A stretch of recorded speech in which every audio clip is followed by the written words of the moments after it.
Sana meski sudah tak ada mobil, sana diem. Ikut peraturan. Itu semua maju, guys. Di sana pun maju, sini pun maju. Cemana ini? Apa ini? Berkutik. Polisinya lari, guys. Polisinya lari. Mobil dengan teratur ngantri. Terjadi kemacetan ya, terjadi kemacetan di jalan yang diakibatkan ada besi jatuh di jalan. Jadi semua motor tak bisa lewat. Tapi akhirnya di sini mereka ngantri ya.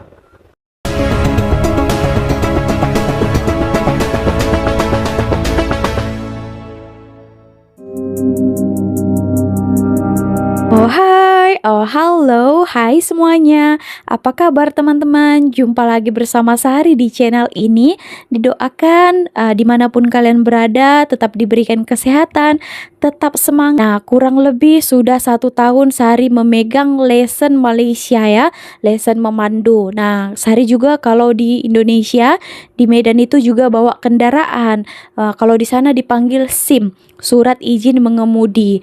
Nah, tapi kalau Sari lesen di Malaysia itu masih P, karena 2 tahun kan percobaan, jadi tinggal 1 tahun lagi. Nah, banyak sekali hal-hal yang Sari lihat ketika Sari bawa kereta di sini. Pengendaraannya, maksudnya sikap pengendara ya yang bawa kereta di sini, jalan raya dan sebagainya. Kebetulan Sari terjumpa salah satu video ini, dikarenakan ya teman-teman, kalau Sari bawa kereta di sini tuh tak berani lah pegang handphone untuk rekam, tapi Sari teringin sangat memberitahu di dalam video. Nanti kita tonton lah ya. Kebetulan pula sama ini video yang seperti yang Sari mau ceritakan ya. Oke teman-teman, seperti apa kira-kira videonya? Ini sikap pengendara, katanya di sini perbezaan Indonesia dan di Malaysia. Kira-kira seperti apa itu ya? Nah, di sini juga ada ya rider Indonesia ini kata, coba akhlak pengendara motor di Indonesia macam di Malaysia. Nah, pasti jalanannya itu aman ya. Oke, kira-kira seperti apa videonya? So, mari langsung kita reaksikan. Cum. Malaysia taat peraturan semua. Perbedaan Malaysia sama Indonesia nanti boleh dilihat guys ya. Yuk. Sana meski sudah tak ada mobil, sana diem. Betul, ini Ikut betul peraturan. sekali. Tadi video itu ya, walaupun kendaraan yang dari sebelah sana itu tak ada, tapi yang di sini tuh tetap menunggu gilirannya sampai lampu hijau baru mereka jalan. Nah gitu ya, Sari tak menemukan hal itu ketika Sari di Medan ya. Di sana belum lagi lampu hijau, masih lampu merah, lampu kuning gitu ya. Kalau kuning itu kan hati-hati kan. Nah, wah sudah jalan, kadang dia dekat sana di klakson kita kan, padahal belum lampu hijau. Indonesia. Tengok semua maju. Rang. Semua mau maju, semua. Mana yang satu lampu merah ini? Sampai macam ini. Sidoarjo. Oh, Di sini maju, di sana maju, di sana pun mau maju. Semua maju. semua maju tak mau kalah ya. Yuk serang. Semua maju nih guys, perempatan guys. Di sana mau maju. Di sana sudah maju semua ini. Semua sudah maju. Tuh terkejut ya kalau orang Malaysia bawa kereta di sini. Serang. Ayo kita mama. Semua maju guys. Di sana pun maju, sini pun maju. Cemana ini? Apa ini? Semua maju itu. Polisinya pun tak ada. Polisinya lari guys. Polisinya lari. Polisinya pun Cemana lari ini? ya. Apa? Undang-undang apa ini? Ini gara-gara buat SIM 1 hari siap. Cak, ini gara-gara buat SIM 1 hari siap ini. Gara-gara buat SIM nembak ini. Ini efeknya buat SIM 1 hari siap. Buat SIM Halo geng, kenapa ya pengendara motor dan mobil di Malaysia itu lebih tertib di jalan raya? Yang pertama, rata-rata orang Malaysia nggak akan bawa kendaraan kalau nggak punya SIM. Yang kedua, kalaupun mereka ingin punya SIM, mereka harus melewati beberapa proses yang menurut aku sistemnya sangat baik dan pokoknya terbaik lah gitu. Ya mereka harus datang kursus teori selama 1 hari, dan setelah itu bakal ada tes teori dan harus benar 47 soal dari 50. Kalau nggak harus ngulang lagi. Kalau lulus ya udah bakal masuk ke tahap selanjutnya, yaitu latihan praktek yang ngambil waktu beberapa minggu gitu geng. Kalau lulus baru bisa dapat SIM P, bukan SIM yang resmi ya. SIM P itu adalah SIM percobaan selama 2 tahun. Jadi selama 2 tahun orang tersebut tuh harus ngikutin aturan lalu lintas dengan baik. Kalau dia melanggar ya otomatis SIM P-nya tuh bakal batal dan harus ulang dari awal.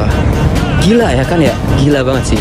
Jadi aku ngerti gitu kenapa orang-orang yang bawa kendaraan di Malaysia itu lebih tertib di jalan raya, karena memang sistemnya udah sangat baik.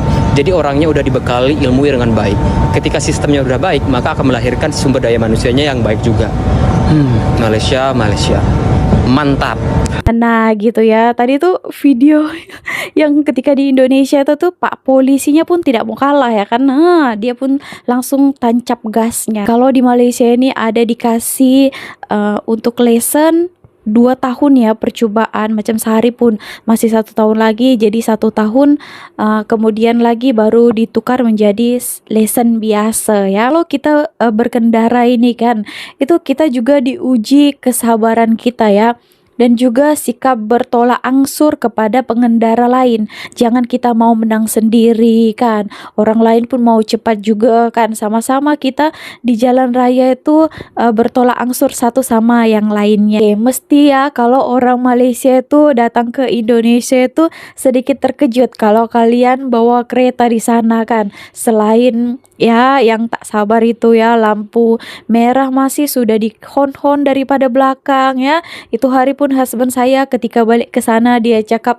wow, macam complicated sangat ya di sini kendaraannya itu, sikap-sikap pengendaranya itu agak kurang sabar katanya. Oke teman-teman, jadi ramai juga orang-orang Indonesia ketika melancong jalan-jalan ke Malaysia ini. Nah ini adalah salah satu rider Indonesia juga kata di sini, coba akhlak pengendara motor di Indonesia macam di Malaysia. Sudah sampai di pit stop ya, saya pit stop ya, pertengahan jalan yang menuju ke Terengganu.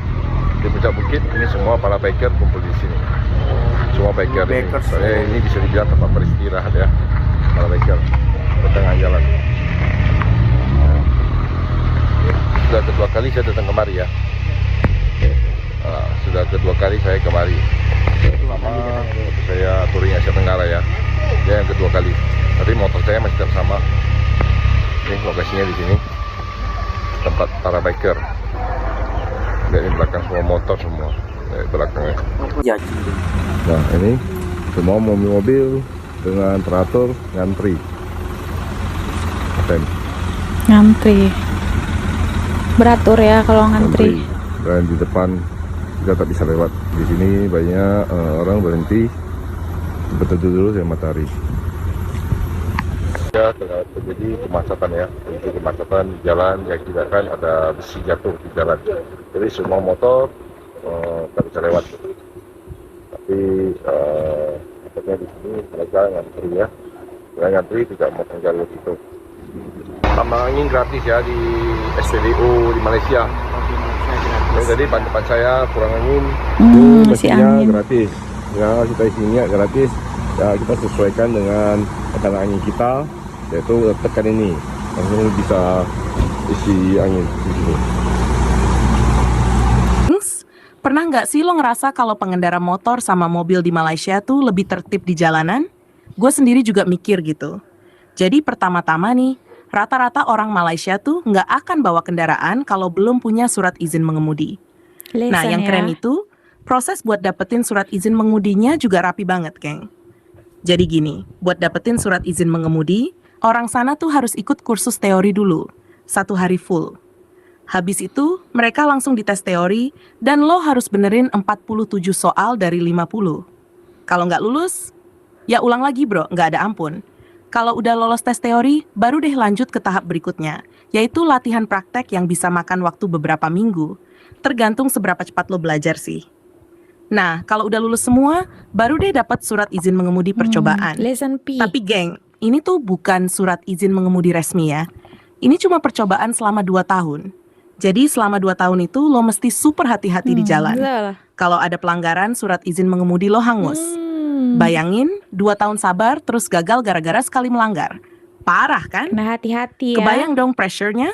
Lo melanggar sedikit aja, surat izin mengemudinya batal. Makanya nggak heran sih kalau pengendara di Malaysia lebih tertib di jalan. Mereka udah disiplin dari awal banget proses buat surat izin mengemudinya. Sistemnya tuh emang udah dibikin sebaik mungkin, jadi ya hasilnya juga bagus lah.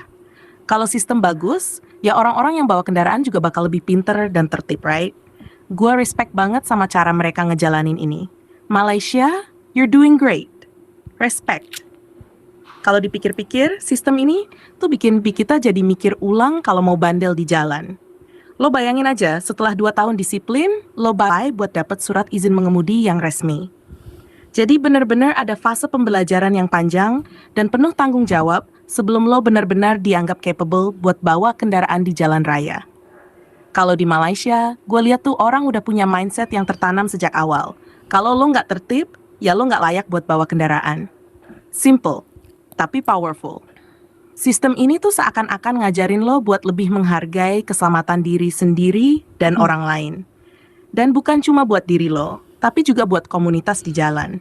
Bandingin deh sama di negara-negara lain, atau bahkan di Indonesia sendiri.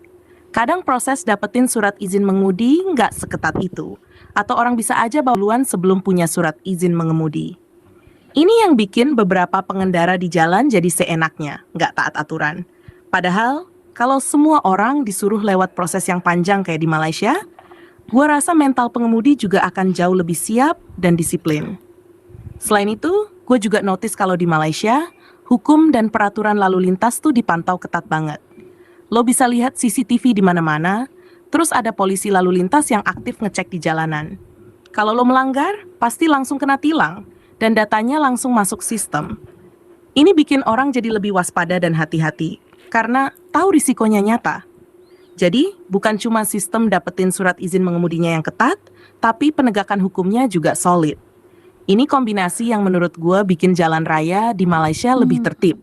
Mereka udah berhasil bikin pengendara-pengendara yang bertanggung jawab, dan ini efeknya ke seluruh masyarakat. Jujur, kalau kita bisa adaptasi sistem kayak gini di negara lain, mungkin bisa ngurangin angka kecelakaan dan pelanggaran lalu lintas secara signifikan. Bayangin aja, berapa nyawa yang bisa diselamatkan cuma karena pengendara lebih disiplin. Gue rasa sih ini buat ditiru. Malah emang top lah soal ini.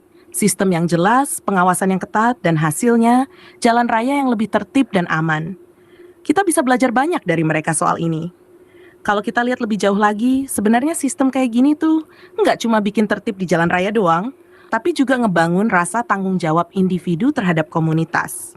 Kayak yang udah gue sebutin sebelumnya, disiplin itu mulai dari hal-hal kecil, kayak ngikutin aturan lalu lintas. Dan dari situ berkembang jadi rasa kepedulian sama sesama pengguna jalan. Jadi lo nggak cuma mikirin diri lo sendiri, tapi juga mikirin keselamatan orang lain. Lo ngerasa kalau lo harus jadi pengendara yang baik, karena ada tanggung jawab moral buat nggak ngerugiin orang lain di jalan. Gua rasa ini yang bikin pengendara di Malaysia lebih berhati-hati. Mereka nggak asal ngebut atau seenaknya aja. Ada kesadaran kalau kesalahan sedikit bisa berdampak besar, bukan cuma buat diri lo, tapi juga buat orang lain. Kalau kita tarik lebih luas lagi, ini bisa ngasih efek positif ke berbagai aspek kehidupan. Orang jadi lebih peka sama aturan, lebih ngerti pentingnya taat hukum, dan lebih aware sama hak dan kewajiban mereka sebagai warga negara. Gua rasa sih, ini bagian dari edukasi informal yang nggak langsung, tapi dampaknya besar banget. Lo belajar disiplin dari hal kecil, dan lama-lama terbiasa buat disiplin dalam hal-hal besar. Misalnya, orang yang terbiasa disiplin di jalan pasti akan bawa sikap itu ke tempat kerja, ke sekolah, atau bahkan dalam kehidupan sehari-hari. Makanya, pikir-pikir ini nggak cuma soal mengemudi atau lalu lintas doang, tapi soal gimana sebuah negara bisa membangun karakter warganya lewat sistem yang baik dan terstruktur. Malaysia udah kasih contoh bagus soal ini. Mereka paham banget kalau aturan nggak bakal jalan kalau nggak ada penegakan yang ketat. Dan mereka juga ngerti kalau buat bikin orang taat sama aturan, lo nggak bisa cuma andelin hukuman doang. Lo harus kasih mereka pemahaman dulu, edukasi yang benar-benar masuk ke pola pikir mereka. Sehingga disiplin itu jadi sesuatu yang datang dari diri sendiri, bukan karena takut dihukum. Gua pribadi sih berharap sistem kayak gini bisa diadaptasi di negara-negara lain termasuk Indonesia. Karena gue yakin, kalau proses dapetin surat izin mengemudi bisa lebih ketat, dan proses pembelajarannya benar-benar diperhatiin, kita bisa ngelihat perubahan besar di jalan raya. Teman-teman, nah di sini tajuknya kenapa pengendara Indonesia sembarangan. Malaysia punya jawabannya. Oke, nah ada banyak-banyak sebabnya ya. Salah satunya daripada diri sendiri ya, daripada diri si pengendara itu ya, mentality, kesabaran diuji dalam kita berkendara ya. Kalau di Malaysia ini memang betul agak susah lah persyaratannya untuk mengambil lesson ya teman-teman. Nah, ada juga masa 2 tahun percobaan. Sebenarnya di Indonesia pun ada juga kalau kita membuat SIM, surat izin mengemudi, macam saya pun dulu buat juga di Indonesia pun ada step-stepnya. Ada juga kita ujian komputer, ujian praktek, parkir, naik bukit dan sebagainya. Tapi mungkin sikap pribadi ya teman-teman, macam mentality rakyatnya juga itu perlu kena ubah juga ya, daripada orangnya sebenarnya ya. Itu menurut Sehari ya. Kalau kalian gimana menurut kalian? Oke, mesti kalau kalian orang Indonesia pernah datang ke Malaysia ataupun pernah bawa berkendara di sini, pasti boleh rasakan perbezaannya. Contohnya mereka-mereka ini kan, ketika melihat di sini, wow, kenapa tak sembarangan, tak macam di tempat kita. Banyaklah ya Sari lihat vlog-vlog mereka seperti itu.